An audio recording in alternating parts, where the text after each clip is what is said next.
నా second question. ఓ sorry, yeah madam, ఇది కొంచెం సీరియస్ సబ్జెక్ట్, సినిమాతో సంబంధం లేదు. మీరు Sure. అలా రెస్పాండ్ తలుచుకోకపోతే పక్కన పెట్టేసేయండి. Okay Raju, thank you. ఇప్పుడు 1 month అనే కాంట్రవర్సీ ఒకటి నడుస్తుంది. ఏంటిది? 1 month అని కాంట్రవర్సీ ఒకటి నడుస్తుంది. మన మనోజ్ గారు కూడా దాని మీద పెద్ద ఫైట్ చేస్తున్నారు. ఒక చిన్న పాపని అబ్యూజ్ చేసి, చైల్డ్ అబ్యూజ్, ట్రోలర్స్, రోస్టర్స్ అని చెప్పేసి 1 month అని ఒక ఛానల్ వాళ్ళు, మన మనోజ్ గారు కూడా దాని మీద చాలా సీరియస్ గా ఫైట్ చేస్తున్నారు. అంటే మాకు తెలిసి మంచి ఫ్యామిలీ అంటే ఓన్లీ సినిమాలే కాదు, సొసైటీలో ఉన్న గుడ్ కూడా, వాళ్ళు గుడ్ కోసం ఫైట్ చేస్తారు, బ్యాడ్ ని అపోజ్ చేస్తారు. సో మీ తమ్ముడు, మా హీరో మనోజ్ గారు ఇలా మంచి విషయాలు ఎంత బాగా రెస్పాండ్ అవుతున్నారు, దీని మీద మీ కామెంట్. ఇలాంటి ట్రోల్స్ ని ఎలా ఆపాలి, సమాజాన్ని బ్యాడ్ చేసే వీళ్ళని ఎలా ఆపాలి, దీని మీద మీ అభిప్రాయం ఏంటి?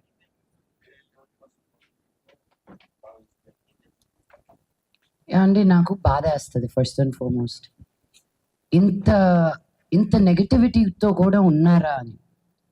బట్ ఐ ఆల్సో ఫీల్ వాళ్ళకి రోటీ కపడా మఖాన్ ఈ 3 ఉంటే వాళ్ళు ఇలా చెయ్యరేమో అని. యూట్యూబ్లో తమ్నెయిల్స్ చూసి మా అమ్మ నాకే ఫోన్ చేసి, నువ్వేంటి నేను ఇక్కడ ఇలా చేసావంట కదా అని. అమ్మే, నేను నీ దగ్గరే ఉన్నాను కదే. అవును కదా, కానీ ఇలా ఎందుకు రాశారు? ఐ సెడ్ ఫస్ట్ నువ్వు చూడటం మానే. బట్ చూడడం మానేయడం కుదరదు, స్ట్రిక్ట్ యాక్షన్స్ తీసుకోవాలి. Because this is still a new medium, అందరూ నేర్చుకుంటున్నారు. అందరూ ఎంత సెన్సేషనల్గా పెడితే, లక్ష్మీ మంచు స్లాపింగ్ సంబడి అని ఉంది యూట్యూబ్లో, అది మీరు క్లిక్ చేస్తే నేను మేజర్ చంద్రకాంత్కి క్లాప్ కొడుతున్నాను. దానికి స్లాప్కి క్లాప్కి తేడా తెలియని వాళ్ళతోటి డిస్కషన్ ఎలా చేయాలని.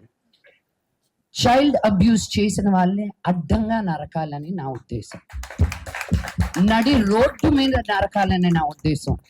1.3 బిలియన్ పీపుల్ పైగా ఉన్న మనమే సెల్ఫ్ గవర్నింగ్ చేస్తున్నామండి.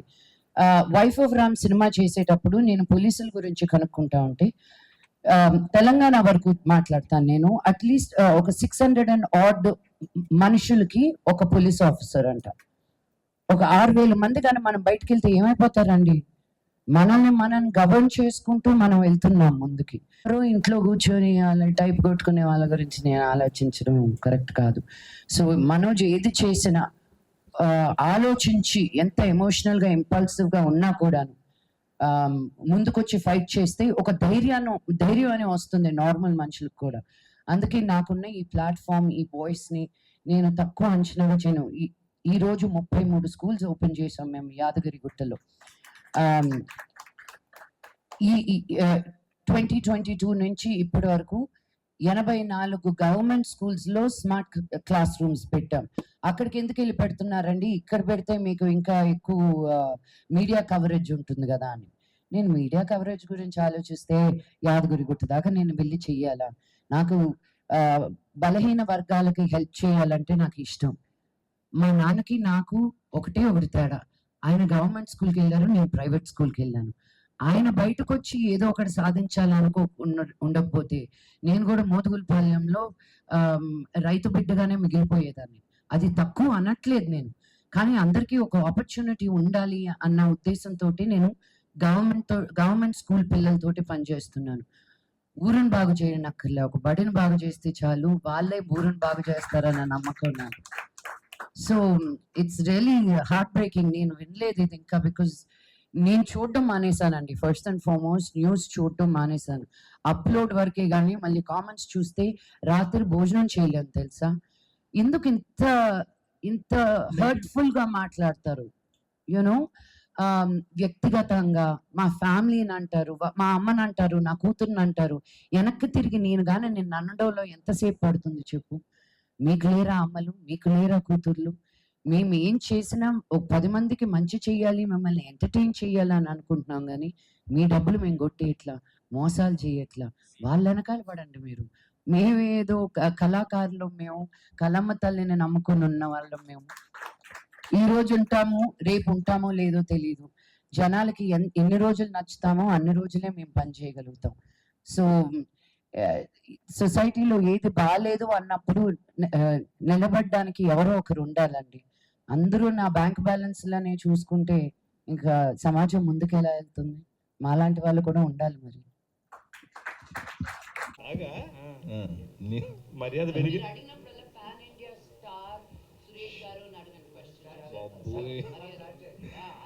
పాన్ ఇండియా స్టార్ అంటే ఎవరు అనుకున్నాను వెళ్ళిపోతాడు యాక్టర్. ఓకే, సురేష్ గారు, లక్ష్మీ మంచి గారి హస్బెండ్ అనగానే గౌరవం పెరిగిందా, భయం పెరిగిందా? భయంతో కూడిన గౌరవంతో కూడిన భక్తి, ప్రేమ అన్నీ పెరిగినాయి. నిజంగా చాలా చాలా మంచిది. ఎందుకంటే నాకు డైరెక్ట్ గారు ఫోన్ చేసి ఫస్ట్ ఇలా అంటే ఏమంటే ముందు ఆవిడ చెప్పారా అని అడిగా. నేను సేమ్ మీలాగే అక్కడి నుంచి పుట్టినోడినే, మీడియాలో జర్నలిస్ట్గా, ఫిల్మ్ జర్నలిస్ట్గా, అక్కడ కెమెరాలు అక్కడి నుంచి మీ మధ్యలోంచి వచ్చినోడినే. నాకు భయం ఎందుకంటే నీకు తెలియదే ఉంది, మంచు అంటే వినటానికి మంచు, కానీ నాకు భయం. మోహన్ బాబు గారితో యాక్ట్ చేయడం, ఆ ఫ్యామిలీ ఇదంతా నేను ఫస్ట్ భయపడ్డా నిజంగా. బట్ వెళ్ళిన తర్వాత నేను 2 సినిమాలు చేస్తున్నా, ఒకటి అగ్ని నక్షత్రం అండ్ నెక్స్ట్ లక్ష్మి గారితో ఈ సినిమా. అండ్ అందులో మన కాంబినేషన్ యక్షిణిలో కూడా ఉన్నారు కానీ కాంబినేషన్ లేదు. బట్ ఇలా చేసిన తర్వాత వాళ్ళ ఫ్యామిలీతో ట్రావెల్ చేసిన తర్వాత నేను ఎంత ధైర్యంగా మాట్లాడుతున్నా. వాళ్ళ ఇంట్లో భోజనం చేసా, వాళ్ళతో మాట్లాడా. లక్ష్మి గారు నేనేంటంటే ఇవి కనిపించుకొని వెళ్ళిపోదామని క్యారవాన్ పక్క నుంచి వెళ్ళిపోయాడు, ఎందుకంటే ఆవిడ క్యారేజ్ పంపించారు మధ్యాహ్నం భోజనం చేయడానికి. ఈయన మేము ఇప్పుడు అంటే తను తీసుకుంటున్న ఫుడ్ని అందరికీ షేర్ చేయాలనే మంచి ఆలోచన. ఆ రోజు నేను అగ్ని నక్షత్రం దగ్గర ఎక్కడ చూస్తున్నా. లక్ష్మి గారిని చాలామంది ట్రోల్స్ చేస్తున్నారు, ఏవో కింద ఇవన్నీ వస్తున్నాయి అంటున్నారు, కానీ అసలు ఒక్కసారి మనసు పెట్టి చూస్తే మంచు వారు నిజంగానే చాలా మంచి మనుషులండి వాళ్ళంతా. నేను హార్ట్ఫుల్గా చెప్తున్నా.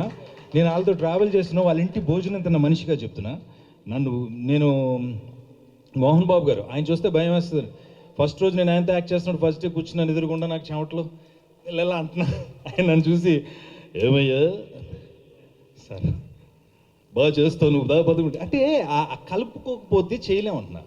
నేను వన్స్ సెట్కి వెళ్ళిన తర్వాత లక్ష్మి గారు మేము సీన్స్ డిస్కస్ చేసినప్పుడు ఫస్ట్ మనం ఓన్ చేసుకుని రండి మనం కూర్చుని మాట్లాడదాం అన్నప్పుడు కొంచెం ఫ్రీడమ్ వస్తుంది. బేసిక్గా పెద్ద ఆర్టిస్టులతో చేస్తున్నప్పుడు చిన్న భయం ఉంటుంది కదా. డెఫినెట్గా నేను ఈ సినిమా వరకు చాలా నేర్చుకున్నాను. లక్ష్మి గారు thank you so much, thanks a lot. భూమి పుట్టినప్పుడు పుట్టారు. సారీ ఇది మైక్లో అన్నా, సారీ. అదే క్వశ్చన్. అంటే ఇప్పుడు ఈ సినిమా కోసం పర్టికులర్గా మీరు మొన్న మధ్య కూడా చేసిన సినిమాలు సామాజిక వర్గంలో కానీ అవునవును చాలా మంచి అంటే మీకు కూడా టైం వచ్చింది అని చెప్పి. Thank you Shiva, thank you Shiva, శివో థ్యాంక్ యూ అనే. లక్ష్మి గారు, మోస్ట్లీ మీ సినిమాస్, మీ మూవీస్ అన్నీ కూడా మోహన్ బాబు గారు ముందు రావడము లేదా ఆయన ప్రమోట్ చేయడము మీకు సపోర్ట్గా, అంటే మీకు ఫాదర్ అంటే ఎంత ఉందో ఆయనకి మీరు విష్ణు గారు మనోజ్ గారు అంటే కూడా అంతే ఉంది. మీ ప్రతి సినిమాలకి వచ్చి ప్రమోట్ చేస్తారు. సో మీరు ఇప్పుడు ఎలాగూ ఉండట్లేదు, యూఎస్ వెళ్తున్నాను. సో మీ తరఫున ఏమన్నా ఆయన ప్రమోట్ చేసే ఛాన్సెస్ ఉన్నాయి తర్వాత?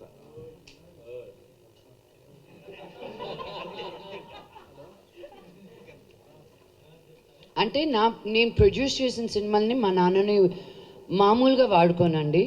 బికాజ్ నాకున్న ఫ్యాన్స్ 10 మంది అయితే ఆయనకు 1000 మంది.